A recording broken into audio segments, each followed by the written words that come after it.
মহব্বতে পড়তে হবে। তুমি আমার মাইক নিয়ে কি করছো? হ্যাঁ, বন্ধ করতো। তোমাদের এইসব সিস্টেম খারাপ। একটা মৌলী সাহেব আলোচনা করছে আর বিছখানে এসে গেছে, হুজুর এই তাকবীর দাও, এই করে করেই তো আমাদের সঙ্গে আলেমদের সব দ্বন্দ্ব লেগে ফেললেন। কথা বুঝে আসছে না? এগুলো করবেন না। যে মাইক ধরে আছে সে ভালো বোঝে। আমি তো তারও পীরের বেটা, আমি কিনার পীরের বেটা নয়। তাহলে আপনার শুধু পীরের বেটা নাকি? ইনিও ভালো বোঝে তাকবীর দিতে হয়। আমার পীরের আওলাদ এসেছে, আমার পীরের খুন এসেছে। আমি যদি পীরকে মানি তো পীরের লাঠিকে মানবো না? যেহেতু পীরের খুন, কেন তাকে সম্মান করবো না? আউযু বিল্লাহি মিনাশ শাইতানির রাজীম। বিসমিল্লাহির রহমানির রহিম।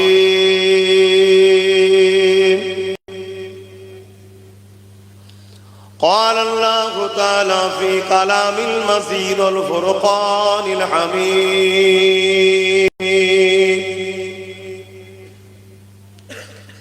إن الله وملائكته يصلون على النبي يا أيها الذين آمنوا صلوا عليه وسلموا تسليما اللهم صل على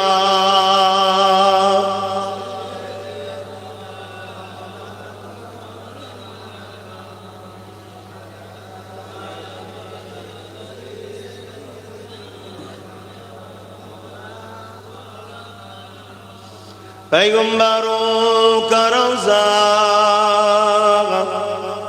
दिखा दे खुदाया, दरे मोदद से मिला दे खुदाया, शराबे मुहब्बत पिला दे खुदाया। पैगंबरों का रोज़ा दिखा दे खुदाया, अल्लाहुम्मा सल्ली अला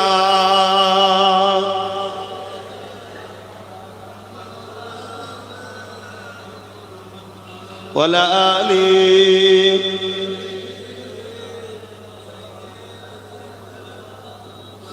कलमे ला इलाहा इल्लल्लाह, ला इलाहा इल्लल्लाह मुहम्मदुर रसूलुल्लाह। हस्बी रब्बी जल्लल्लाह मा फी क़ल्बी खैरुल्लाह। नूर मुहम्मद सल्लल्लाह हक़ ला इलाहा इल्लल्लाह, ला इलाहा ला इलाहा इल्लल्लाह मुहम्मदुर रसूलुल्लाह। अल्लाहुम्मा सल्ली अला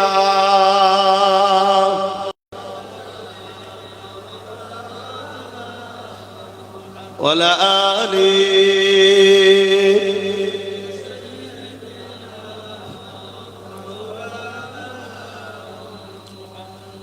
আলহামদুলিল্লাহ।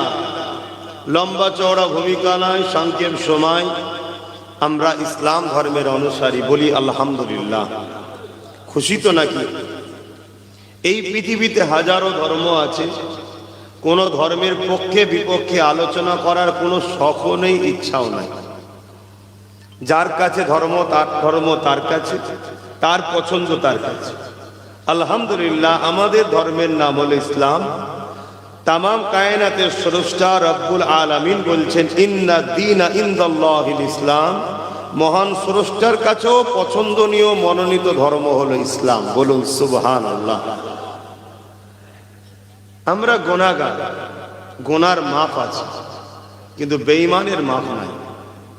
ইসলামের সঙ্গে ধোঁকা গাদ্দারদের মাফ নাই, ইসলামের দুশ্মনদের মাফ নাই। কারণ ইসলামের বিরোধী মানে কোরআন ও রসুলের বিরোধী।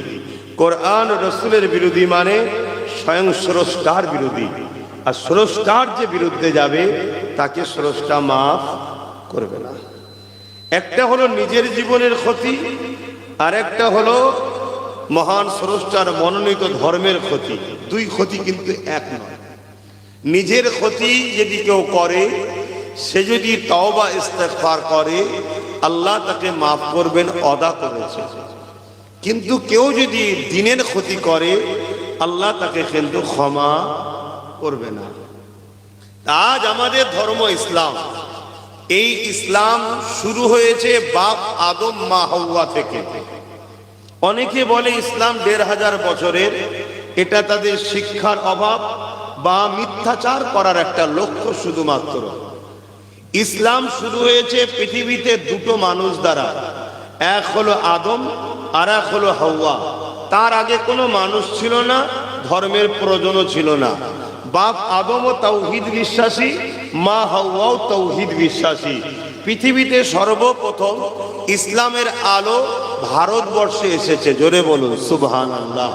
বাপ আদম আলাইহিস সালাম ডাইরেক্ট জান্নাত থেকে হিন্দুস্তানে এসেছে। নিচেই চলে যান যে করে, এরকম বিচখানে বিচখানে আটকালে আওয়াজ হবে না।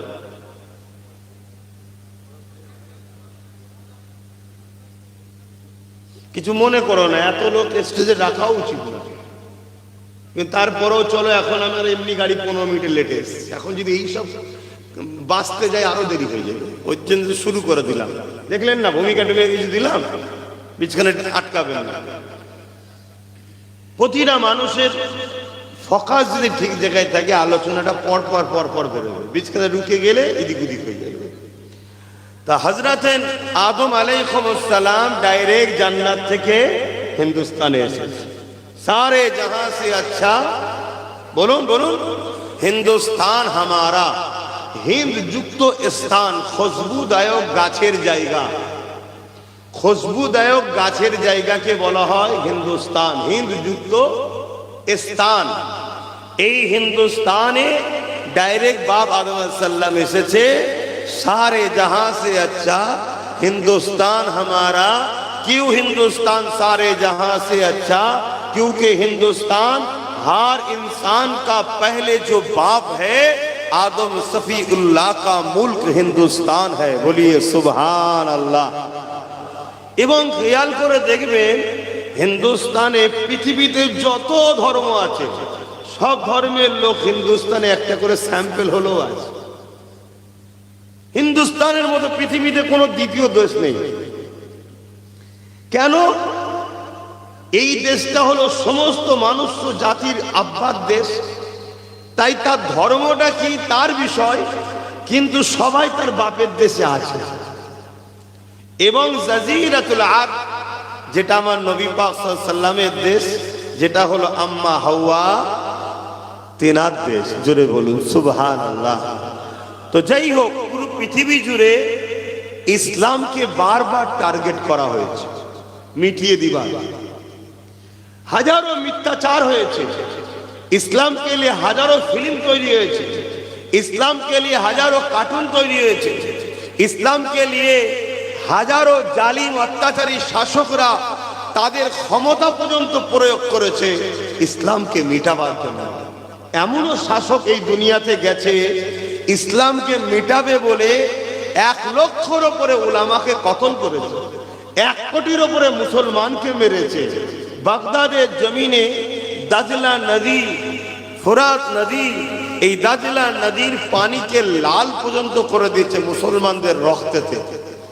এবং মিশরে বড় বড় পিরামিড তৈরি করেছে, রাজমহল তৈরি করেছে, যেখানে মুসলমানদের মাথার এই কল্লার খুলি দিয়ে তৈরি করেছে। এত মেরেছে। বাগদাদের মাদ্রাসাগুলোকে, লাইব্রেরিগুলোকে আগুন দিয়ে উজাড় করে দিয়েছে। টার্গেট একটাই, ইসলামকে মিটাবো। কারণ কি? ইসলাম তো মানুষ্য জাতির প্রথম বাবা যিনি, তিনার ধর্ম ইসলাম। মানুষ্য জাতির প্রথম মা যিনি, তিনার ধর্ম ইসলাম। এরপরও এক শ্রেণীর মানুষ ইসলামকে মিটাতে চাইছে। কারা? ইতিহাস গাওয়া দিচ্ছে ইসলামকে মিটাতে চাইছে তারা যারা ক্ষমতার জোরে মানুষের প্রভু হওয়ার স্বপ্ন দেখে।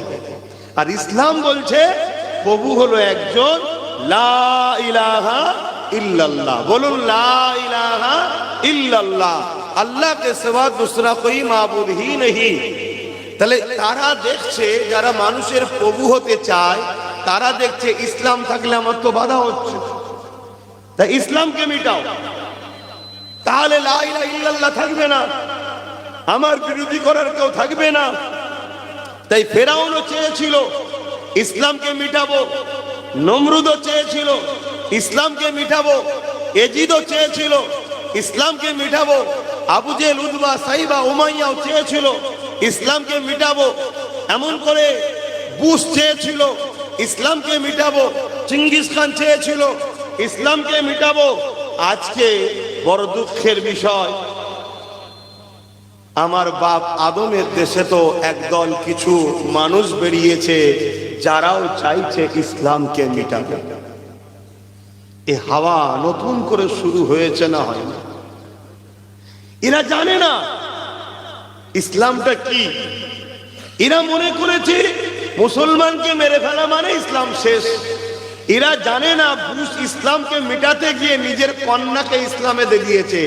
বুশের কন্যা কোরআনের হাফেজা হয়েছে মুসলমান হয়ে, জোরে বলুন সুবহানাল্লাহ। এরা জানে না যাদেরকে আব্বা বলে ডাকিস সেই ইউরোপ দুনিয়া আগামী 40-এর মধ্যে তারা বলছে সংখ্যা গুরু হবে ইসলাম, জোরে বলুন সুবহানাল্লাহ। এরা মনে করছে মুসলমান শেষ, ইসলাম শেষ না। ইসলাম মিটাতে চেয়েছিল হযরতে ফারুক আজম, তখন উমারও ফারুকও ছিল না, আজমও ছিল না, হযরতও ছিল না, শুধু খাত্তাবের বেটা উমার ছিল। কিন্তু ওই নাম তো আমরা বলতে পারবো না এখন ওইভাবে। কেন? আল্লাহ তাকে শান আলা করেছে, জোরে বলুন সুবহানাল্লাহ। চলে গেছে রসুলকে শহীদ করে দেবো, না থাকবে নবী, না থাকবে ইসলামের প্রচার, শেষ হয়ে যাবে। কিন্তু উমার ফারুক নিজেই যে ইমানের কালেমা পড়ে মুসলমান হচ্ছে, জোরে বলুন সুবহানাল্লাহ। হাত্তা কি বলে যাচ্ছিল 39 জন হয়েছে, 40 আর হতে দেবো না। উমার ফারুক বলে যাচ্ছে 39 জন হয়েছে, 40 আর হতে দেব না। আমার আল্লাহর ফেরেশতারা আলোচনা করছে উমার তো বিরাট বড় পালোয়ান, তার মোকাবেলায় তো কেউ নাই। যেমন আজকে আমরা অনেকে মনে করি আমার দেশের মাথায় বসে আছে বিরাট বড় পালোয়ান, মোকাবেলায় কেউ নাই, বলে না? হ্যাঁ, এটাই তো আমাদেরকে ধ্বংসের কারণ। এগুলো যারা বলে তারা আমাদের ঈমানকে দুর্বল করে, তারা আমাদের ঈমানকে দুর্বল করে। আরে সেদিনও বলেছিল যে কি হবে, উমারের মোকাবেলা, উমার আসছে। আহারে, আমার আল্লাহ বলছেন শোনো, উমারকে যেতে দাও, উমারকে যেতে দাও। আমি আল্লাহ উমারকেই 40 নম্বর মুসলমান বানাবো, জোরে বলুন সুবহানাল্লাহ, আরো জোরে বলুন সুবহানাল্লাহ। আজকে এই ষড়যন্ত্র দুনিয়া জুড়ে হতে হতে হতে হতে আমার ভারতবর্ষ নতুন করে একদল লোক মাথাচাড়া দিয়েছে ইসলামকে মিটিয়ে দেব। যারা মাথাচাড়া দিয়েছে তারা একটা ফুসকুরি মিটাবারও ক্ষমতা রাখে না। ফুসকুরি বোঝেন? কথা বলছে না তো। ফুসকুরি বোঝেন? ওই ফুসকুরি মিটাবারও ক্ষমতা নেই, তারা বলছে ইসলাম মিটাবো। তবে একটা কথা, আমাদের কিন্তু প্রচুর ক্ষতি হয়ে যাবে। কেন? আমরা ভালো মুসলমান নই তাই। এই জিনিসটার সঙ্গে এইটা যখন জড়িয়ে আছে ভালোভাবে, টাইট যদি ঠিক থাকে, এটাকে এর থেকে আলাদা করা যাবে না। আর কিন্তু এ হলো সলিড। তা ইসলামের সঙ্গে যদি আমরা জড়িয়ে থাকি আমাদেরকেও মিটানো সম্ভব, কিন্তু আমরা জড়িয়ে তো নাই, আছি। এজন্য আজ এ কথা বলতে বাধ্য হচ্ছি, যারা মসজিদ মিটাতে চাইছে তারা মিটে যাবে, মাদ্রাসা যারা মিটাতে চাইছে তারা মিটে যাবে, কোরআন যারা মিটাতে চাইছে 100% তারা মিটে যাবে। সূর্য পূব থেকে ওঠে পশ্চিমে ডোবে, কাল যদি পশ্চিম থেকে ওঠে কেউ বলে এটা যেমন অসত্য, তার থেকেও অসত্য হলো ইসলামকে কোরআনকে কেউ মিটাবে বলছে ওটা সম্ভব নয়। হ্যাঁ, একদিন সূর্য পশ্চিম থেকে উঠবে, সেটা কিয়ামতের দিন একদিন উঠবে, কথা বুঝে আসছে, কিন্তু সেদিন বাকি আছে। তো সেই জায়গাতে আজকে এখন দিন এটা যেমন সত্য, তার থেকেও হাজারো লক্ষ গুণ কোটি সত্য, কোন মা এমন সন্তান দুনিয়ায় জন্ম দিতে পারেনি আল্লাহর বাণী কোরআন ইসলাম রসুলের মেসেজকে মিটিয়ে দিতে পারে। জোরে বলুন সুবহানাল্লাহ। এটা আমি বড় চ্যালেঞ্জের সাথে বলছি। হয়তো মুসলমান মিটে যাবে, হয়তো মুসলমান মিটে যাবে, কেন আমরা সেই মুসলমান নয়। কিন্তু যদি বলেন মুসলমান মিটে গেলে তাহলে মসজিদে আবাদ করবে কে? যারা মিটাতে চাইবে তাদেরই নাতিপুতিরা আবাদ করবে। ওই যেমন বুশের মেয়ে কলমা পড়েছে, তাদেরই ঘরে সব কলমা পড়বে। আল্লাহ সব পারে, পারে না পারে না। যে বাবরি মসজিদে প্রথম আঘাত দিয়েছে সেই আবার 100 মসজিদ তৈরি করছে। কে তাকে পরিবর্তন করলো? বলুন বলুন। হ্যাঁ, কিন্তু আমরা কি করে বাঁচবো, এটা একটা বড় বিষয়। আমরা যদি বাঁচতে চাই, যেটা মিটান নয় সেটার সাথে জুড়ে যেতে হবে, ইসলামের সাথে জুড়তে হবে। আমরা ইসলামের নামে তালপুকুর ঘটি ডোবে না, আমরা নামে মুসলমান। আমাদের সেই ডিউটি নাই যে ডিউটি আল্লাহ আমাদেরকে দিয়েছে। আল্লাহ আমাদেরকে দুটো কাজ দিয়েছে। কটা? এই কাজ দুটো যদি করি তবেই তো আমরা মুসলমান। আল্লাহ কোরআনে বলছেন, কুনতুম খায়রা উম্মাতিন উখরিজাত লিন-নাস তা'মুরুনা বিল মা'রুফ ওয়া তানহাউনা আনিল মুনকার। হে শ্রেষ্ঠ উম্মত, তোমরা, আমি তুমি শ্রেষ্ঠ উম্মত। কেন শ্রেষ্ঠ উম্মত? অন্যায়কে মিটাতে হবে, ন্যায়কে প্রতিষ্ঠিত করতে হবে। এই দুটো কাজ আল্লাহ দিয়েছে।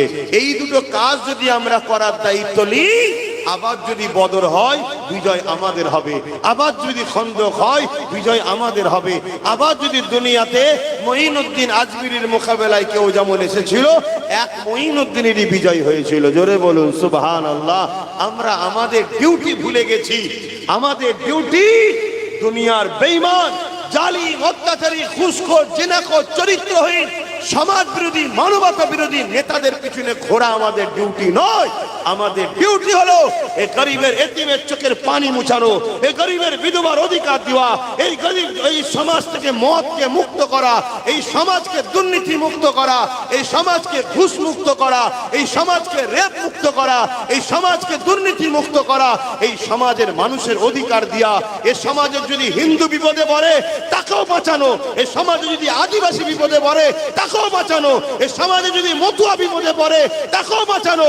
আল্লাহর সৃষ্টিকে বাঁচাইয়ে এই সমাজে শান্তি, সভ্য, ন্যায়, ইনসাফ, ইনসানিয়াত, এক কথায় মানব বন্ধন তৈরি করে এই পৃথিবীতে সাম্য প্রতিষ্ঠিত করা, এটা আমাদের ডিউটি। জোরে বলুন সুবহানাল্লাহ।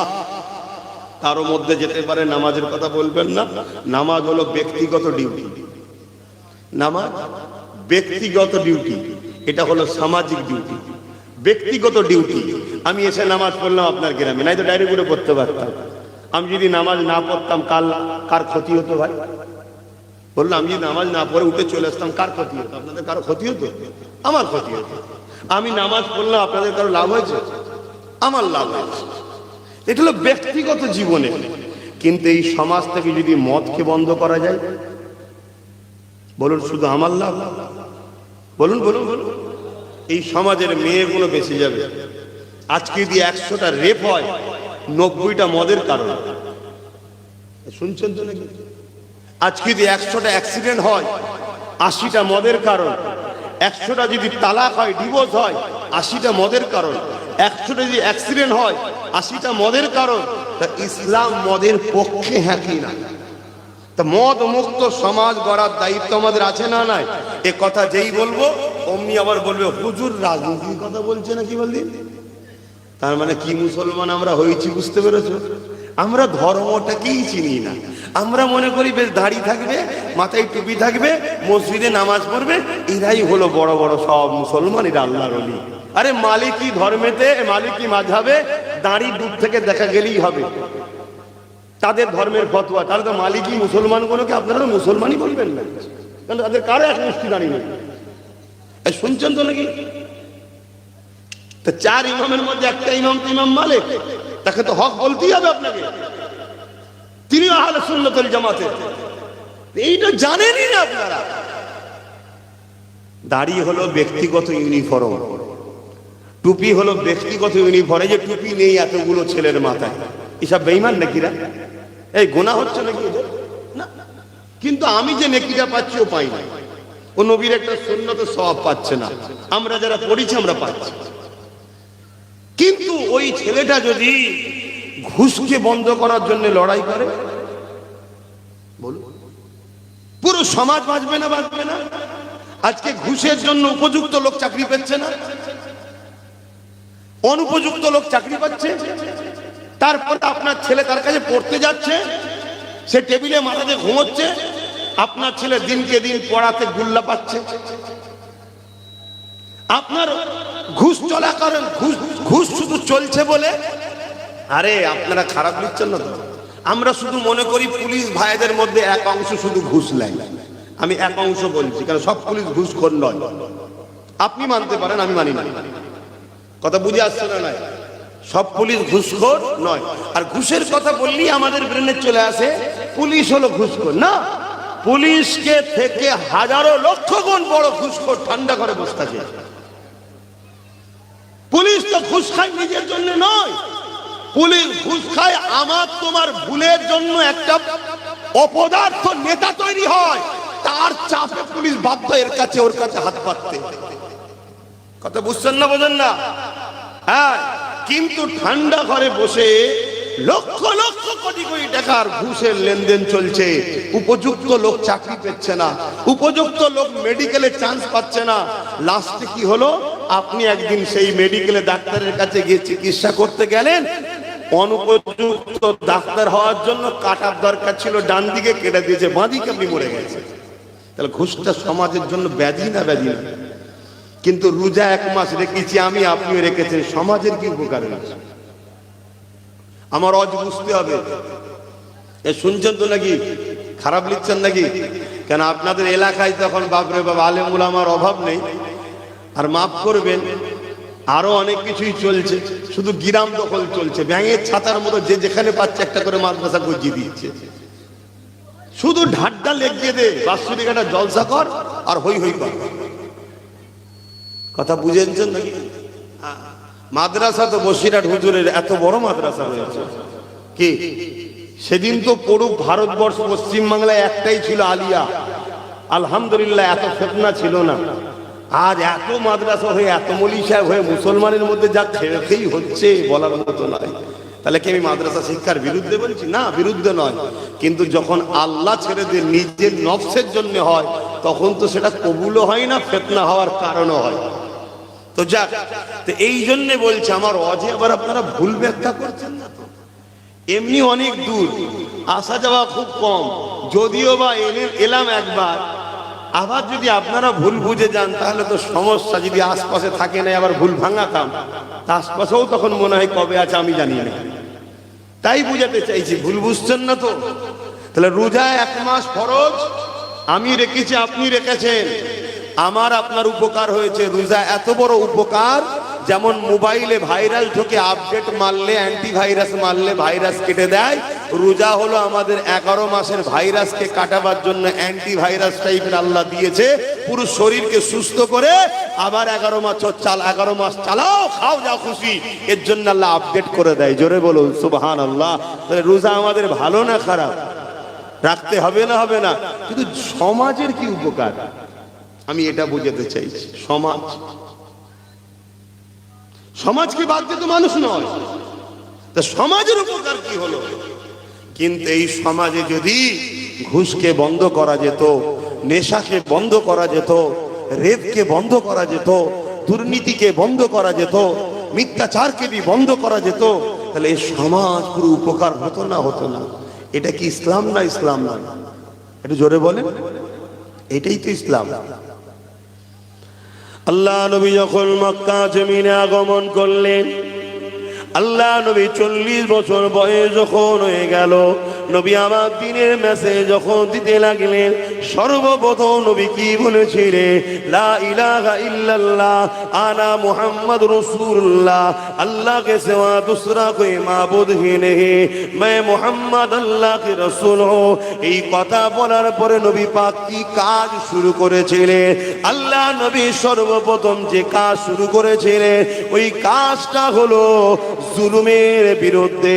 অর্থাৎ নারীদের উপরে জুলুম হতো, গরিবদের উপরে জুলুম হতো, বাজারে নিলামে নারীদেরকে তোলা হতো, গরিবদেরকে কৃতদাস দাসী বানিয়ে তোলা হতো। আল্লাহ নবী আওয়াজ তুললে, এ নারীর বাবারা, তোমরা নারীগুলোকে কেন জেন্ত পুঁতে দাও?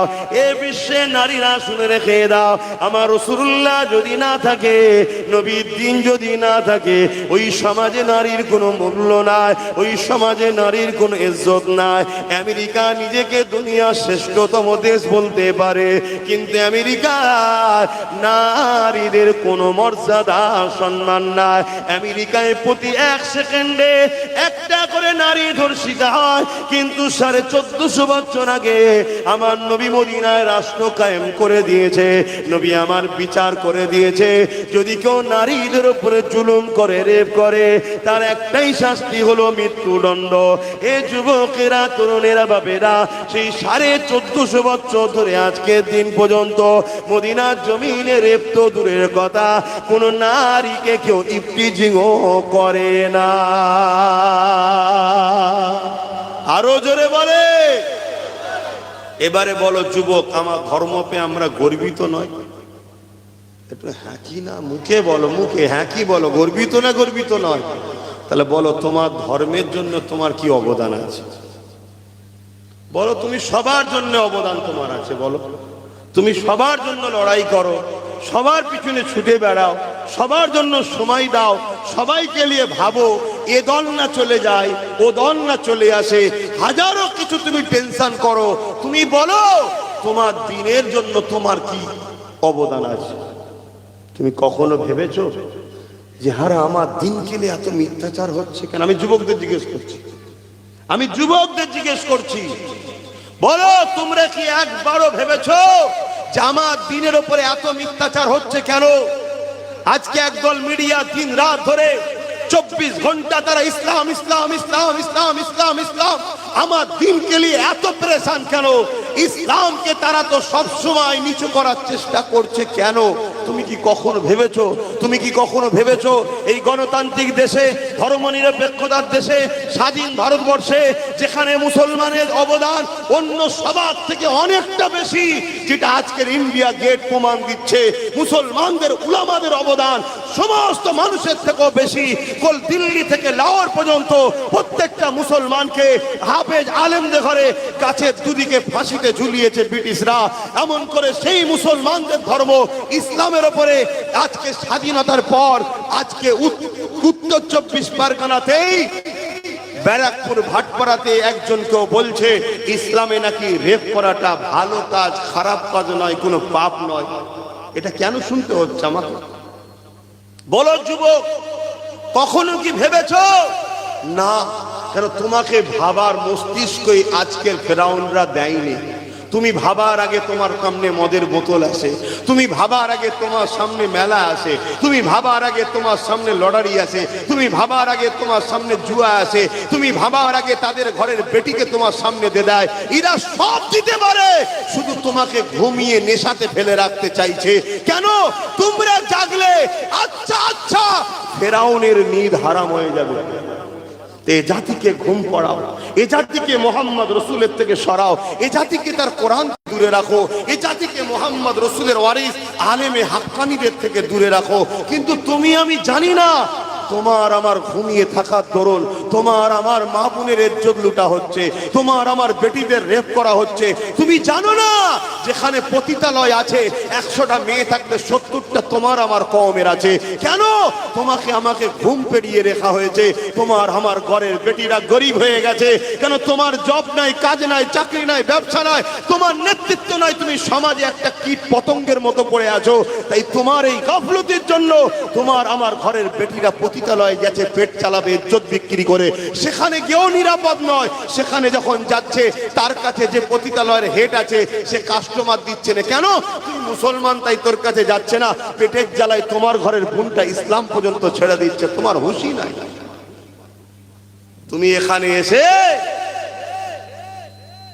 আজকে শুধু বলছো যে হুজুরের ছেলে কথা বলবে কেন? আমি যেগুলো বলছি ডাটা বলছি, ভারত সরকারের ডাটা, আমার গল্প করা কথা বলছি, তথ্য বলছি। তুমি এটা জানো আজকে তোমার আমার ঘরের বোনগুলো পড়াশোনা করছে, পুরুষরা তো পড়া ছেড়ে দিয়েছে, তবু মুসলিম নারীরা একটু পড়ার দিকে এগিয়ে আছে, তাই তো নাকি? তুমি জানো এটাকেও শেষ করার কি প্ল্যান চলছে?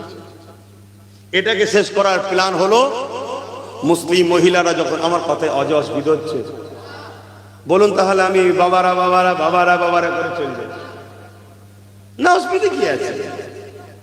কেন সেদিন কেটে গেছে, আর অত ইন্টারেস্ট নেই ভাই, কথা বুঝে আসছে? কেন এখন জালিমের শুধু সাথে লড়াই নয়, এবার লড়াই আল্লাহর আযাবের আসবে আমাদের উপরে। তো তার মোকাবেলা করার আমার ক্ষমতা নেই। আল্লাহর আযাবের মোকাবেলা করতে পারি, আমি মোদির সঙ্গে মোকাবেলা করতে রাজি আছি, আমি মমতার সঙ্গে মোকাবেলা করতে রাজি আছি, আমি বুশের সঙ্গে মোকাবেলা করতে রাজি আছি, ডোনাল্ড ট্রাম্পের সঙ্গে মোকাবেলা করতে রাজি আছি। হয়তো আপনারা হাসবেন একটুখানি ছেলে, হ্যাঁ একটুখানি ছেলেই পারবে। নবচ্ছরের সালাউদ্দিন সেই দিনের পৃথিবীর সুপার পাওয়ার সেলিবিয়াদের বিরুদ্ধে লড়াই করে মসজিদে আকসাকে উদ্ধার করেছিল। জোরে বলুন সুবহানাল্লাহ। কেন? তার জাত সেদিন সাথ দিয়েছিল এবং তারা ঈমানদার ছিল। আলহামদুলিল্লাহ, আমি যে কথাগুলো বলছি এটা আমার জন্য বলিনি, আমার আল্লাহর উপরে ভরসা, নবীর উপরে প্রেম ও আদব ঈমানের জোরে বলছি। কিন্তু আল্লাহর গজবের মোকাবেলা করবে কি করে? এখন আমাদের অনেক গাফলতি হয়ে গেছে, এই আল্লাহর গজব আসার সময় এসে গেছে আমাদের উপরে। তাহলে এবার প্রশ্ন হতে পারে, এ থেকে কি বাঁচার রাস্তা নেই? হ্যাঁ আছে। কে বলেছে নেই? আল্লাহ বলেছে লা তাকনাতু মির রাহমাতিল্লাহ, আমার রহমতে নিরাশ হয়ো না। তাহলে আমি কেন আপনাকে নিরাশ করতে যাব? কিন্তু পুরো আপনি আল্লাহ রসুল একটা ডাক দিলেন, চতুর্দিকে অনেক কটা দাগ দিল, এই টোটাল দাগ ছাড়তে হবে।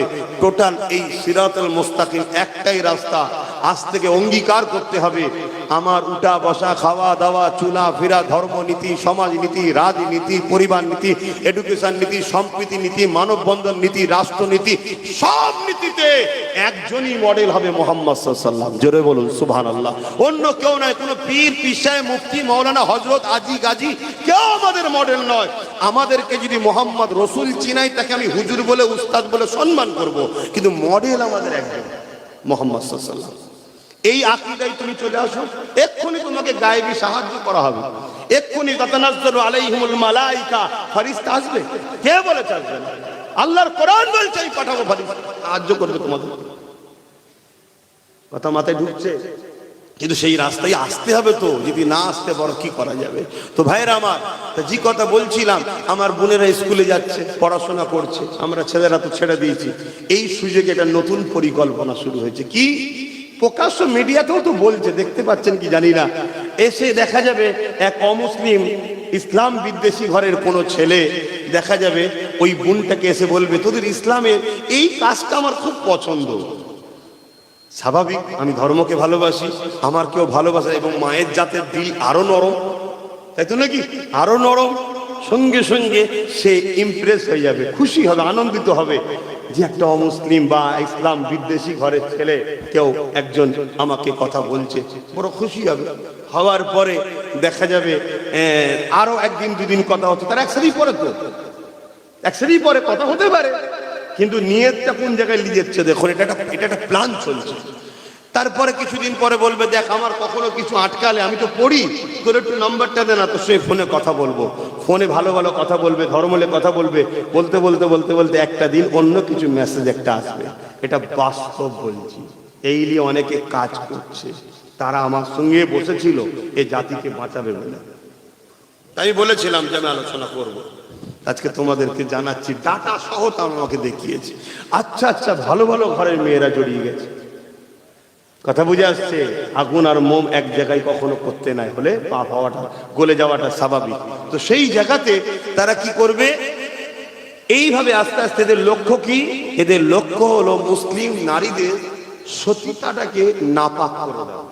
বাকিটা বুঝতে পারছেন তো কেন এই টার্গেট এদের? এদের টার্গেট একটাই, এরা সালাউদ্দিন আইবির জীবনী পড়েছে। এটা আজ থেকে টার্গেট নয়, আমার এখানে এসেছে আজকে, চলছে এটা অনেক বছর ধরে, 6 বছর হয়ে গেছে এই টার্গেট। কেন? এরা জানে একটা মেয়ে যদি পবিত্র থাকে, তার পেট থেকে যদি সালাউদ্দিন জন্ম হয়, তাহলে আজকের জালিমদের কিন্তু রাতের ঘুম হারাম হয়ে যাবে। কথা কিছু বুঝে আসছে? এটা একটা বিরাট বড় পরিকল্পনা চলছে। তাই আমি বাপেদের বলবো, পড়াতে তো হবে, পড়াতে আমি নিষেধ করছি না, খেয়াল রাখেন। এমন ঘটনা ঘটেছে, পাপ করার পরে সন্তান এসে গেছে, বাপ মা জানতে পেরেছে, চুপি চুপি বিবাহ দিয়ে দিয়েছে। ওই সন্তানটা আমার কওমে জন্ম হবে না? হবে না? কিন্তু সন্তানটা কি আমাদের? কথা বলে, কিন্তু বড় হচ্ছে না, হয়নি। এখন বাপ মা সজ্ঞা যোগে মলি সাহেব করবো, ও মলি সাহেব শাসকের দালালি করবে না তো বিরোধী করবে? কথা বলে। আই দেখেন এখানে আবার খেপড়ে গেল নাকি? এরম দালাল মলি সাহেব আছে না? নাই, আজকেও দালালি করছে, এখনো। ঠিক আছে, নাই ভুল বুঝেছিল, বুঝেছে, এখনো দালালি চলছে। এরা হলো ওই ধরনের সব প্রোটেকশন। কথা বুঝে আসছে তো নাকি? হ্যাঁ, কোনো অসুবিধা নেই। আমার কাছে মসজিদটাকে মলি সাহেব আগে নয়, আমার কাছে কোরআনটাকে মলি সাহেব আগে নয়, আমার কাছে মাদ্রাসাটাকে মলি সাহেব আগে নয়। হ্যাঁ, যে মলি সাহেব হকের পক্ষে, ন্যায়ের পক্ষে, মুহাম্মদ সাল্লাল্লাহু আলাইহি ওয়াসাল্লামের ওয়ারিস হবে, তার মুখের দিকে তাকালেও গুনাহ মাফ হয়। জোরে বলুন সুবহানাল্লাহ। তাহলে উলামার সম্মান আছে না নাই? আল উলামা ওয়ারাসাতুল আমবিয়া, উলামারা তো নবীর ওয়ারিস। কিয়ামতের দিন সর্বপ্রথম বেহিসাব যারা জান্নাতে যাবে, তারা তো আলেম উলামা। জোরে বলুন সুবহানাল্লাহ। কিন্তু এটাও বলবো, সর্বপ্রথম জাহান্নামে যাবে যারা, তারা কারা? তারা উলামা। তাহলে উলামা দু ধরনের হলো না? হলো না? একদল উলামা হবে মান আহাব্বা লিল্লাহ ওয়া আবগাদা লিল্লাহ ওয়া আতা লিল্লাহ ওয়া মানা লিল্লাহ ফাকাদ ইসতাকমাল ঈমান। ভালোবাসবে আল্লাহর জন্য, দুশমনি করবে আল্লাহর জন্য, মুখ খুলবে আল্লাহর জন্য, মুখ বন্ধ রাখবে আল্লাহর জন্য, কারোর সঙ্গে আত্মীয়তা করবে আল্লাহর জন্য, কারোর সঙ্গে বিচ্ছেদ হবে আল্লাহর জন্য। এরাই হলো ওয়ালা উলামা, এদের জন্য বেহিসাব জান্নাত। আর একদল উলামা হবে এলেম শিক্ষা অর্জন করবে, কিন্তু হতভাগা আকবরের সাথ দিয়ে অর্থ নিয়ে দ্বীনে ইলাহি কিতাব লিখবে। লিখেছে না লেখে? আজকেও সেরকম আছে না? নাই। হ্যাঁ, গাড়ি ভর্তি চাল এলো, বলি সাহেব মনে করছে আমার মাদ্রাসায় চলে এসেছে, দুতলা বিল্ডিংটা করে দেবো, 10 লাখ টাকা নিলাও, ভাবছে আমার হয়ে গেল। দলদাস হয়ে থাকলে হবে না, হক কথাকে বলতে হবে। কেন আজ আমার মসজিদ, মাদ্রাসা, কবরস্থান, ঈদগাহ, খানকা যাবার পিছনে যারা লিখছে, তারা যতটা না দোষী, তার থেকে বেশি দোষী আমরা নিজেরা। আমরা তাদেরকে সুযোগ দিয়েছি, তাই তারা সুযোগে হাত বাড়াচ্ছে। আমরা যদি প্রথমেই হাতকে কেটে দিতাম, তাহলে এর সুযোগ তারা কখনো সাহস নিত না। আসেন বাপের, আল্লাহর কাছে জবাব দিতে হবে। মনে রাখবেন, দুনিয়া কারো জন্য চিরস্থায়ী নয়। দুনিয়া একদিন সবাইকে ছেড়ে চলে যেতে হবে। আল্লাহ পাকের কাছে জবাব সবাইকে দিতে হবে। আজ অকাবলি অনেকে চিৎকার করছে, চিৎকার করা দরকার, আমি সাপোর্ট করছি। কিন্তু মনে রাখবে, বিগত দিন 8 বছর ধরে আমি অকাবলি আওয়াজ তুলেছি, বাঁচাও মসজিদকে, বাঁচাও মাদ্রাসাকে, বাঁচাও কবরস্থানকে, বাঁচাও ঈদগাহ খানকাকে। বিগত 8 বছর ধরে আমি চিল্লাচ্ছি। এ আমার কওমের বাপেরা, ভাইয়েরা, এ শাসকরা তোমাদেরকে দেখাচ্ছে এক দাঁত, আর এক দাঁত দিয়ে এরা তোমাদের মসজিদকে মিটিয়ে দিতে চাইছে, এরা তোমাদের মাদ্রাসাকে মিটিয়ে দিতে চাইছে, এরা তোমাদের কবরস্থান, ঈদগাহকে মিটিয়ে দিতে চাইছে। কারণ ওই যে 1000 বছরের কবরটা, ওই যে 1300 বছরের গুজরাটের মসজিদটা, ওই যে 1400 বছরের কেরলের চিরামান মসজিদটা, ওই যে 1000 বছরের মাদ্রাসা গুলো প্রমাণ দিয়ে দিচ্ছে, ভারতবর্ষে মুসলমান বাংলাদেশ থেকে আসেনি, ভারতবর্ষ থেকে মুসলমান পাকিস্তান থেকে আসেনি, এই বাংলাদেশ থেকে পাকিস্তান থেকে আসা নয়। এরা 1000 বছর ধরে এলাকায় আছে, তার প্রমাণ হলো 1000 বছরের মসজিদ প্রমাণ দিচ্ছে, 1000 বছরের কবরস্থান প্রমাণ দিচ্ছে, 1000 বছরের মাদ্রাসা প্রমাণ দিচ্ছে। এইগুলো যদি মিটিয়ে না দেওয়া যায়, তাহলে মুসলমানকে নির্মূল করা সম্ভব হবে না, ইসলামকে মিটানো সম্ভব হবে না। এ যুবকেরা, তরুণেরা, তাই বিগত 8 বছর ধরে আমি চিৎকার দিচ্ছি, ভাই সাথ দাও, সাথ দাও। যাও, ঐক্য হও, একতা হও, কাউকে মিটাবার জন্য নয়, আমাদেরকে যারা মিটাতে চাইছে তাদের ডিফেন্সে দাঁড়াবার জন্যে।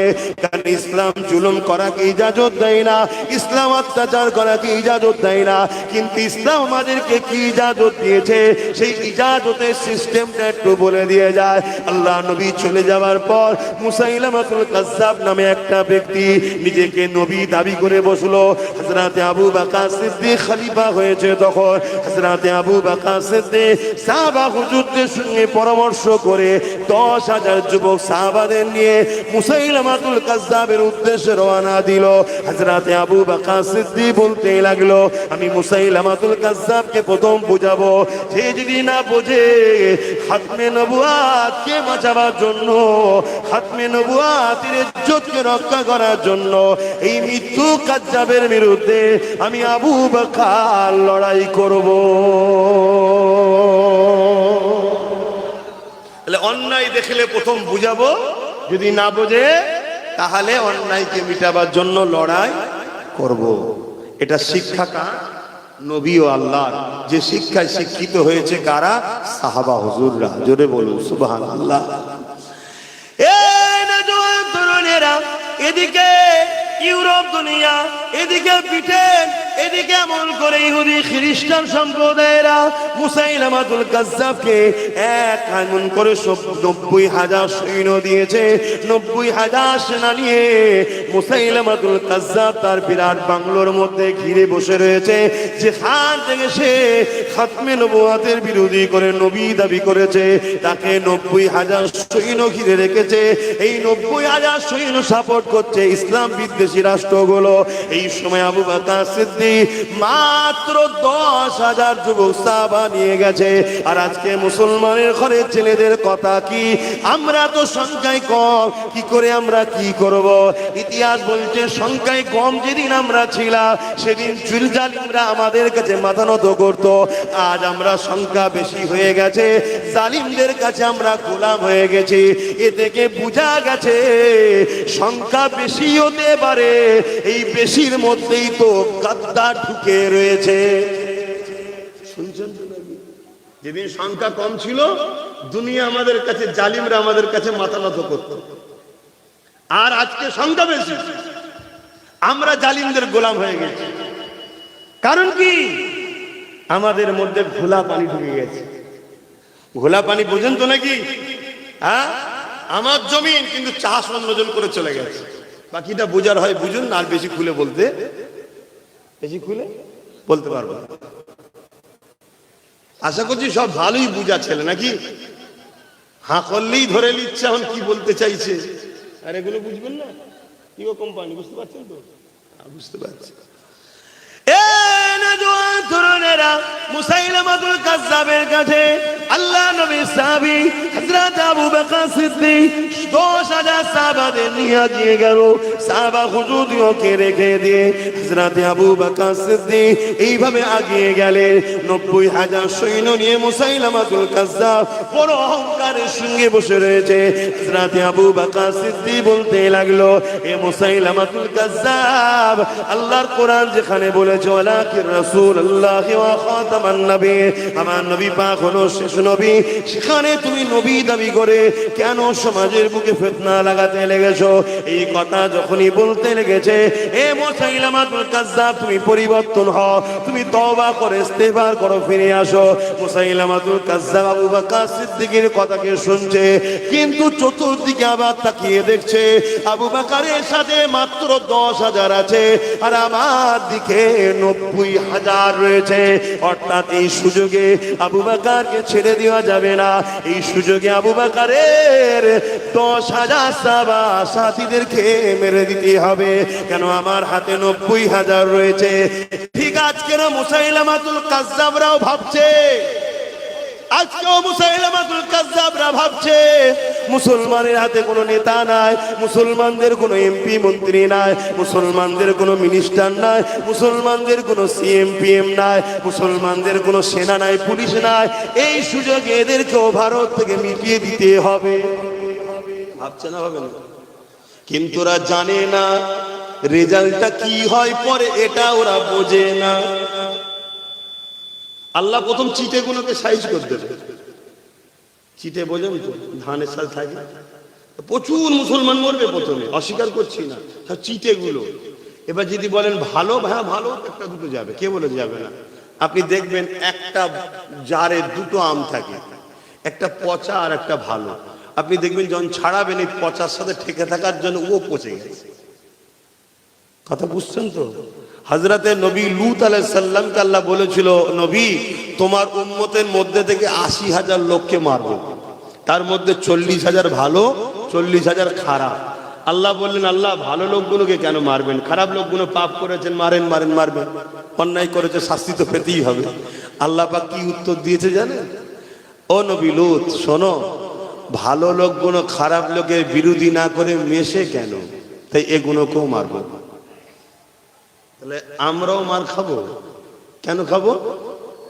খারাপের সঙ্গে মিশি, প্রতিবাদ করি না, এজন্য।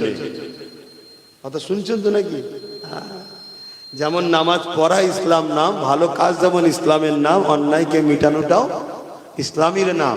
কেউ যদি বলে আমি ভালো কাজ করব, অন্যায়ের বিরোধী করব না, তার মানে সে ইসলামের আর্ধেক মানলো, আর্ধেককে অস্বীকার করলো, মানলো না। আর কিয়ামতের দিনে যারা হক কথা বলবে না, দুনিয়ায় জুলুম দেখার পরও চুপ থাকবে, কিয়ামতের দিন আল্লাহ তাদেরকে বুবা শয়তান করে তুলবে। এবার যদি বলে ও ভাইজান সব ঠিক আছে, হক কথা বললে তো জেলে যেতে হবে, তো তুমি আল্লাহকে ভালোবাসো, আল্লাহর জন্য জেলে যাবে না? ইব্রাহিম নবী আল্লাহর জন্য আগুনে গেল, ইউসুফ নবী জেলে গেল, মুসা নবী দেশ ছেড়ে নদী পার হয়ে চলে গেল, তা তুমি যাবে না? আমার নবী পাক আল্লাহর প্রেমে উহুদের ময়দানে দন্দা মোবারক শহীদ করলেন, তা তুমি করবে না? কেমন প্রেমিক তাহলে? কথা কিছু বুঝে আসছে তো? এসব আল্লাহর পরীক্ষা, আল্লাহর পরীক্ষা। এ বাপেরা না জওয়ানেরা, মুসাইলামাতুল কাজ্জাব ইশারা করে দিল ৯০,০০০ সৈন্যদের দিকে, আবু বকর ও তার বাহিনীকে ঘিরে ফেলো, এদেরকে একটা কেউ বেঁচে না যায়, এখান থেকে যেতে দেওয়া যাবে না। হামলা হয়ে গেল।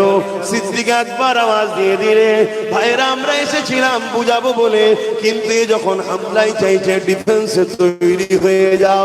আল্লাহু আকবার দিয়ে ১০,০০০ মুজাহিদ ইসলাম নবী সাহাবারা ডিফেন্সে দাঁড়িয়ে গেল। এই ডিফেন্সে দাঁড়িয়ে গিয়ে ইতিহাসের পাতা সাক্ষী দেয়, মুসাইলামাতুল কাজ্জাব সহ ৯০,০০০ বাহিনীকে ১০,০০০ নবীর গোলাম আল্লাহর বান্দারা জাহান্নামে ৯০,০০০ বাহিনীকে পাঠিয়ে দিয়েছে। আল্লাহ, কিসের জোরে? বলুন বলুন, কিসের জোরে? এই ঈমান আমাদের আছে তো নাকি? জোরে বলেন। আমাদের যদিও বা আছে, আমাদেরই ভেতরে কিছু গাদ্দার আছে। যেই আমরা এক হব বা আগিয়ে যাব জুলুমের বিরুদ্ধে, অমনি গাদ্দার এসে বলবে ও আচ্ছা ঠিক আছে দেখছি, এই সব করা কি দরকার, এই ওদের হাতে এই রয়েছে, ওদের হাতে, মনোবলকে ভেঙে দিচ্ছে এই গাদ্দার। যেমন আজকে কিছু কিছু গাদ্দার বলে তোমরা এরকম করলে ওই বিজেপি চলে আসবে, বলে না বলে না, এগুলো গাদ্দার। এগুলো কারা? গাদ্দার। এবার আপনি বলবেন দলিল কি আছে? চলে আসুন, দলিল দিচ্ছি। আল্লাহর নবী সাহাবাদেরকে বলছেন একটা সময় আসবে আমার উম্মতরা প্রচুর মার খাবে। শুনছেন তো?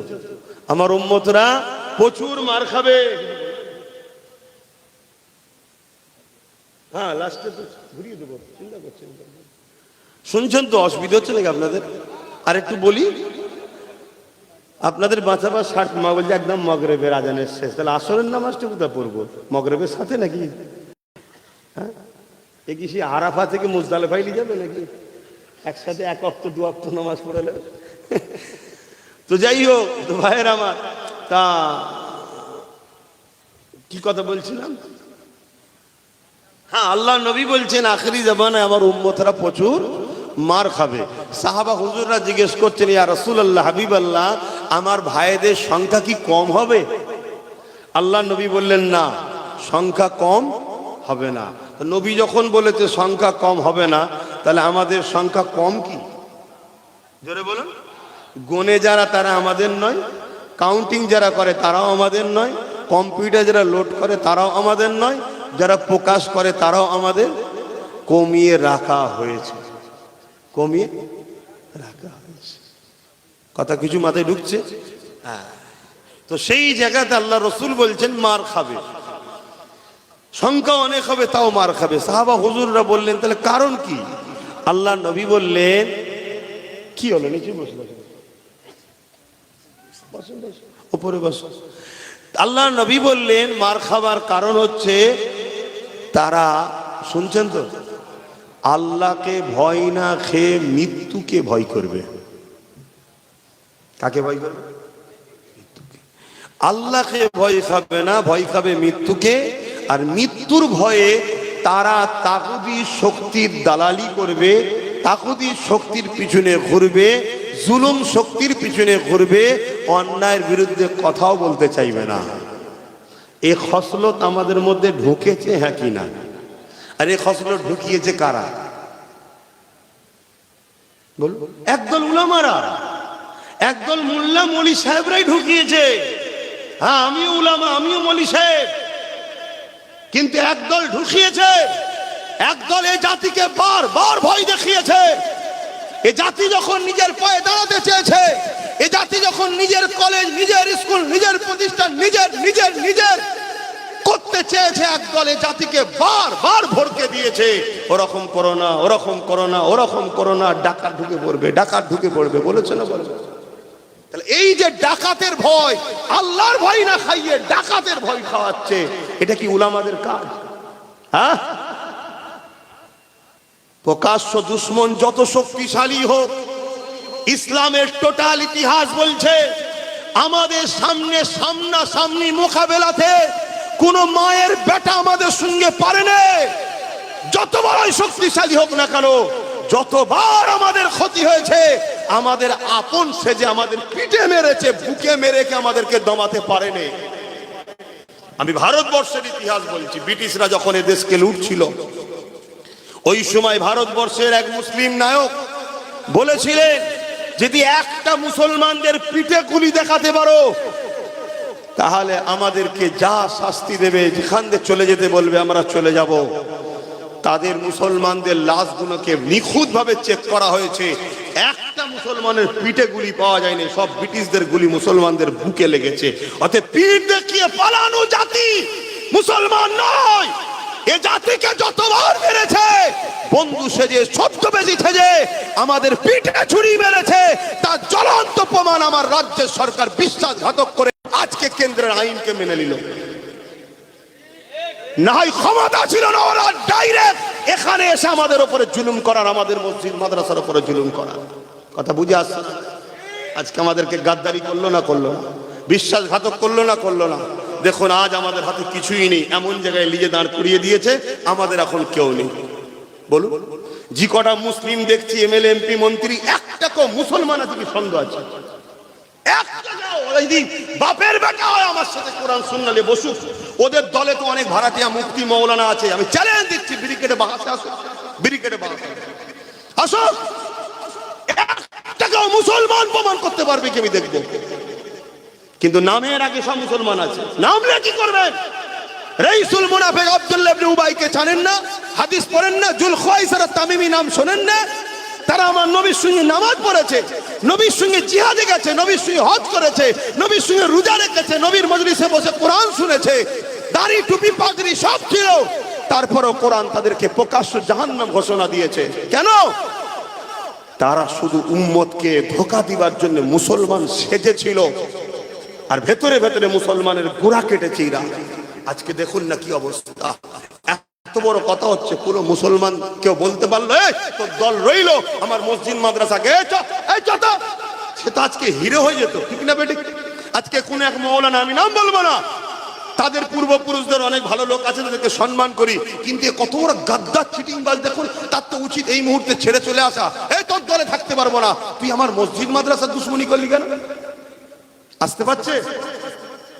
উপরন্ত যখন মুসলমান সংগঠিত হবে, ঐক্যবদ্ধ হবে, আদিবাসী, দলিত, মতুয়াদের সঙ্গে ভেতরে ভেতরে যোগাযোগ করবে যে ভাই তোরা যেখানে বেশি আমি তোদের সাপোর্ট করব, আমি যেখানে বেশি তোরা আমার সাপোর্ট করবি, এইভাবে যখন একটা বন্ধুত্ব তৈরি করব আমরা, এই গাদ্দারগুলোই সামনে আসবে, মুসলমানদের সামনে এসে বলবে ওসব করতে গেলে হবে না, ওসব করতে গেলে ডাকাত ঢুকে পড়বে। বলবে না বলবে না? আমার কথাই কষ্ট হচ্ছে, এই কথা বুঝিয়ে আমার কিছু লাভ হচ্ছে না, আমার দুশ্মন বাড়ছে, কিন্তু তোমাদেরকে বাঁচাবার স্বার্থে বুঝাচ্ছে এখনো সময় আছে। আজ মসজিদ গেছে, মাদ্রাসা গেছে, কবরস্থান গেছে, ঈদগাহ গেছে, ফিরিয়ে আনতে হবে না? জোরে বলো, কি করে আনবেন? রাস্তায় নেবে আন্দোলন করে? আন্দোলন করে ঘরে আসবেন, আপনি আসার আগে দেখবেন পুলিশ এসে বসে আছে, কি খবর রে, অমনি তো আপনার নুগি কুতা জুতো কুতা থাকবে, ফিসে থাকবে না, আপনি তো ছুটে পালালেন, ঘরে মা বোনগুলো কি হবে? কথা বলেন। তাহলে আজকে কি করবেন? রোড বন্ধ করবেন?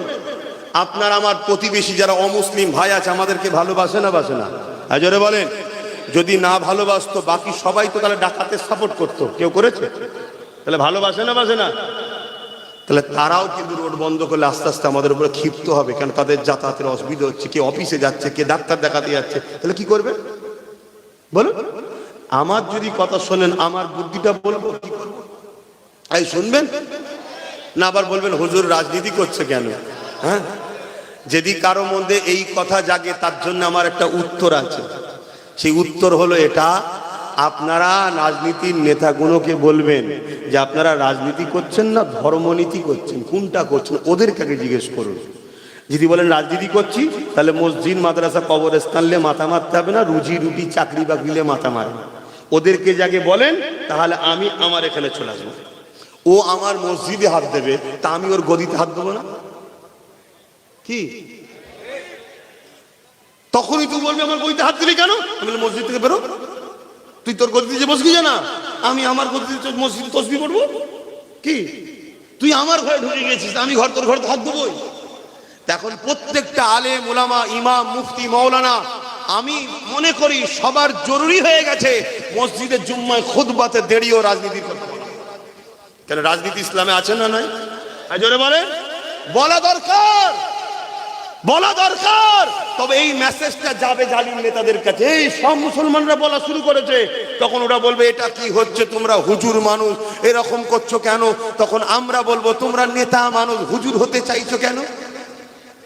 তোমরা তোমার জায়গায় যাও, আমরা আমার জায়গায় থাকবো, তবেই তো সমাধান হবে।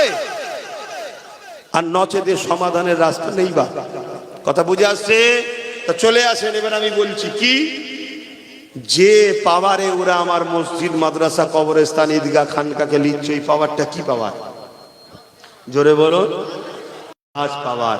যেমন রাজ পাওয়ারে ওরা আমাদের মসজিদ মাদ্রাসা কবরস্থান লিখছে, আমাদেরকেও রাজ পাওয়ার তৈরি করে আবার আইন তৈরি করে আমরা আমাদের ফিরিয়ে নিতে হবে।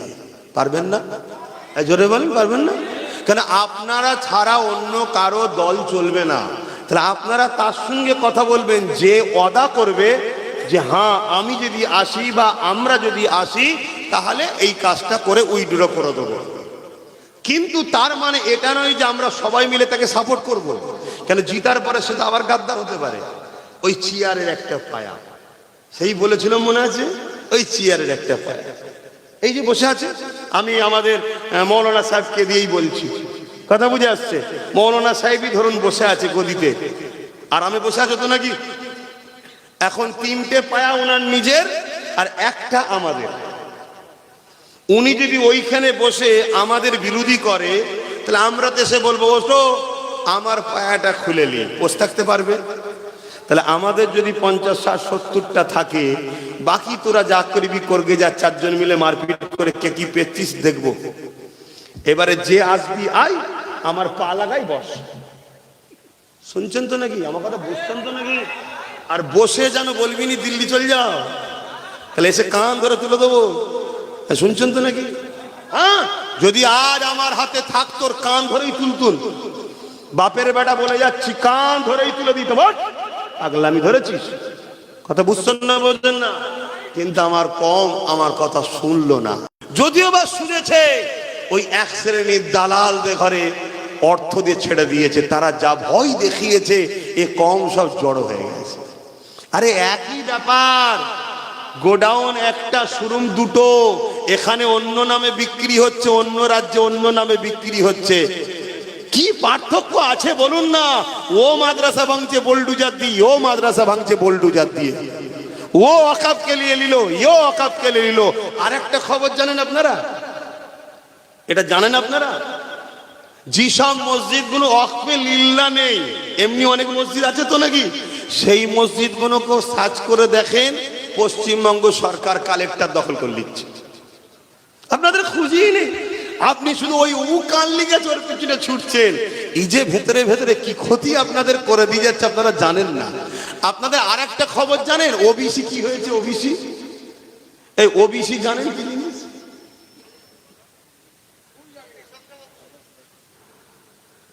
ওবিসি যে কেন, এটা কি ব্যাপার, কি উপকার, এসব জানা আছে? মুসলিম সম্প্রদায়ের এই কোটার মাধ্যম দিয়ে শিক্ষা, চাকরি, সুব্যবস্থা করা হতো, সেটাকে রাজ্য সরকার পুরো বন্ধ করে দিয়েছে। শুনছেন তো নাকি? এমন ঘোটালা করেছে, গন্ডগোল করেছে, সব শেষ।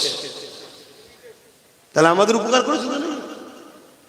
শুধু ভয় দেখাচ্ছে, শুধু ভয় দেখাচ্ছে। আর আমরা বীরের জাতি কাপুরুষের থেকেও খারাপ হয়ে গেলাম। মনে রেখে দেবে, আমি আবার বলছি, বুকে ছুরি মারতে কেউ আমাদের পারেনি। আর পেল